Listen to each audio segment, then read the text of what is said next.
मार्गदर्शन करें। आदरणीय सतीश पूनिया जी।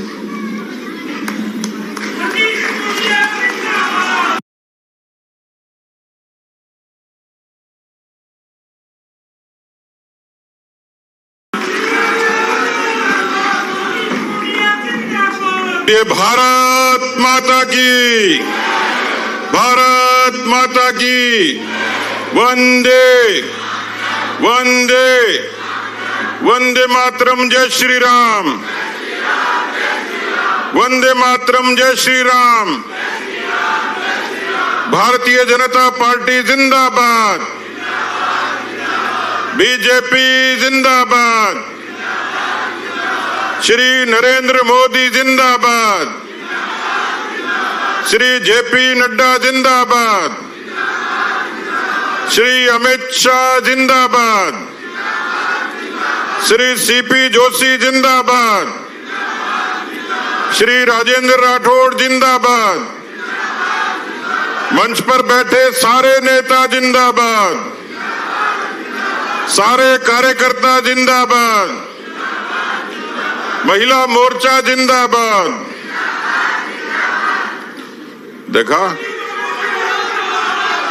आरक्षण का चमत्कार, देखिए आवाज भी जोरदार उधर से ही आई है।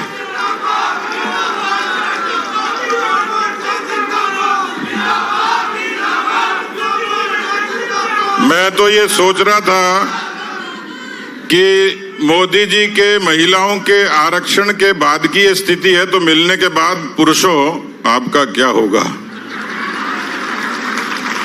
वैसे तो अभी भी होता, कई बार मैं देखता हूं सरपंच के पीछे उसका पति फोटो खींचने के लिए पीछे पीछे घूमता रहता है। कई कहते हैं ये प्रधान पति है, कई कहते हैं ये प्रमुख पति है। मैं एक दिन देख रहा था कि थल सेना अध्यक्ष साबरमती के आश्रम में गांधी जी का संग्रहालय देखने गए, तो थल सेना अध्यक्ष की पत्नी ने उनको अपना बटुआ संभला दिया, पर्स, और वो फोटो अखबार वालों ने खींच ली जैसे भी खींच रहे हैं। तो उन्होंने कहा कि देश, दुनिया के सबसे शक्तिशाली देश की शक्तिशाली सेना के सेनापति को भी पत्नी का पर्स संभालना पड़ता है। रमा जी नाराज मत हो जाना, मैंने ध्यान नहीं दिया तो बैठी। तो मैंने पहली बार आप लोगों को देखा है कि महिला आरक्षण पर आप लोग खुश हो रहे हो। यह भी आश्चर्य की बात है, पर इस बात के लिए ताली बजा सकते हो जोरदार तरीके से। तालियों से पता लग रहा है कि आप कितने मायूस हो। इस बार टिकट मांगने में पुरुष ज्यादा आए हैं। बोले भाई साहब ये आखिरी बार है। मैंने कि क्यों आखिरी बार कैसे है? बोले जी बाद में तो पता नहीं आरक्षण हो जाए और मैं कुंवारा ही रह जाऊं। इस हॉल में भी बहुत सारे कुंवारे हैं जो मेरे नारे लगा रहे थे।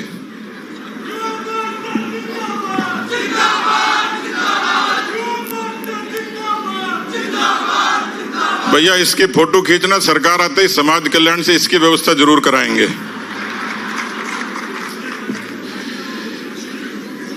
उपस्थित कार्यकर्ता साथियों, बहनों और भाइयों, आज ये भारतीय जनता पार्टी का जो संकल्प पत्र बनेगा, उसको सुझाव लेने के लिए पूरे राजस्थान से धरातल के हर वर्ग के, हर गांव के, हर नगर के, हर डगर के सुझाव मांगे जाएंगे और उसका आगाज भारतीय जनता पार्टी के यशस्वी राष्ट्रीय अध्यक्ष माननीय जेपी नड्डा जी करेंगे। आज उसका शुभारंभ होगा। भारतीय जनता पार्टी की सरकार आएगी और हमारा दृष्टि पत्र क्या हो, उसमें लोगों के सुझाव हम लोग लेंगे। आप लोगों से भी आग्रह कि इस पर अपने सुझाव डालें, सिवाय अपने उम्मीदवारी के बायोडाटा को छोड़ के। पता लगे पेटी खुले तो उसमें उम्मीदवारों के बायोडाटा ही डले हुए हैं, वो भी योग्य जगह दे ही रहे हो आप। और 33 करोड़ देवी देवताओं की तरह सब जगह अपनी बात रख ही रहे हो। कोई बुराई नहीं है,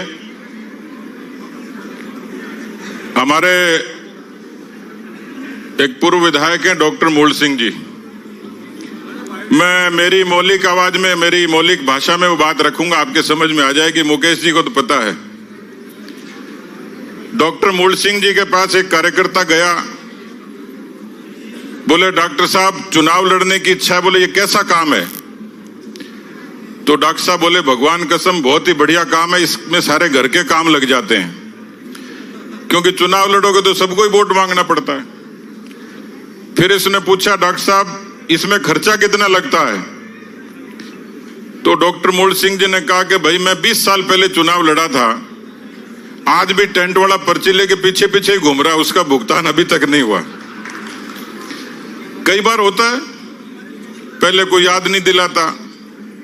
मैं तो खुद भुगत भोगी हूं, 2000 में चुनाव लड़ा, 4-5 साल बाद जब गांव गया तो एक टेंट वाला पीछे पीछे भागा है, बोले भाई साहब कुछ हिसाब बाकी है। मैंने कहा काहे का? बोले 8 रजाइयां चोरी हो गई थी टेंट हाउस से, वो आपके नाम ही लिखी हुई है। फिर उसने कहा साहब मेरी मां मना करती है। तो बोले बात शानी लुगाई है, क्योंकि उधार मांगने वाला जब घर पे जाएगा तो मां ही मिलती है, तो मां कहती है बेटा ऐसा काम अपने को नहीं करना है। तो यहां बहुत सारे आकांक्षा पेटी के अलावा आकांक्षी लोग भी आए हैं। मैं उनको एक आग्रह और निवेदन करना चाह रहा हूं, अपनी बात रखनी चाहिए, तार्किक रूप से रखनी चाहिए, टिकट भी मांगनी चाहिए, लेकिन पिछले 5 साल से जो आप सब लोगों ने देखा और भुगता और भोगा है, मुझे लगता है कि सबसे बड़ा यक्ष प्रश्न और सबसे बड़ा मुद्दा भी यही है कि हम सब लोग, अब आप देख लीजिए दिल्ली से देश के यशस्वी प्रधानमंत्री जी राजस्थान की पार्टी की इकाई जब कार्यक्रम मांगती है तो दुनिया के सबसे बड़े लोकतंत्र का व्यक्ति बिना थके बिना रुके और राजस्थान की जनता को प्रेम करने के लिए आ जाता है। पार्टी के राष्ट्रीय अध्यक्ष केवल इकाई उनको निवेदन करती है कि हमारी इस राजस्थान की इकाई का मनोबल बढ़ाने के लिए आपकी उपस्थिति जरूरी है। तो विश्व के सबसे बड़े लोकतंत्र के सबसे बड़ी पार्टी का राष्ट्रीय अध्यक्ष आपके बीच में, कार्यकर्ताओं के बीच में होता है। किस लिए आते हैं? इसलिए आते हैं कि पिछली बार केवल 0.5% के अंतर से 1.5 लाख वोटों के फर्क से और हम लोग राजस्थान के इस सुशासन के लिए लोक कल्याण का काम करने से वंचित हो गए। आदरणीय अरुण चतुर्वेदी जी जिस बात का जिक्र कर रहे थे, आज बड़ी चौपड़ पर एक बहुत बड़ा धरना था। वो धरना पार्टी का नहीं था, वो धरना समग्र हिंदू समाज का था, जिसने पूरे 5 साल में तुष्टीकरण की, जिन्होंने अपीजमेंट के उस दंश को झेला है, जिन्होंने रामनवमी के प्रतिबंध को झेला है, जिन्होंने हिंदू नववर्ष पर प्रतिबंध को झेला है, और उसी छाती पर उन्होंने पीएफआई को हिजाब के मसले में कोटा में परमिशन को भी देखा है। कोटा, करौली, धौलपुर, भीलवाड़ा, कन्हैयालाल से लेकर मन्नू वैष्णव तक कितने लोगों के सर कलम हो गए।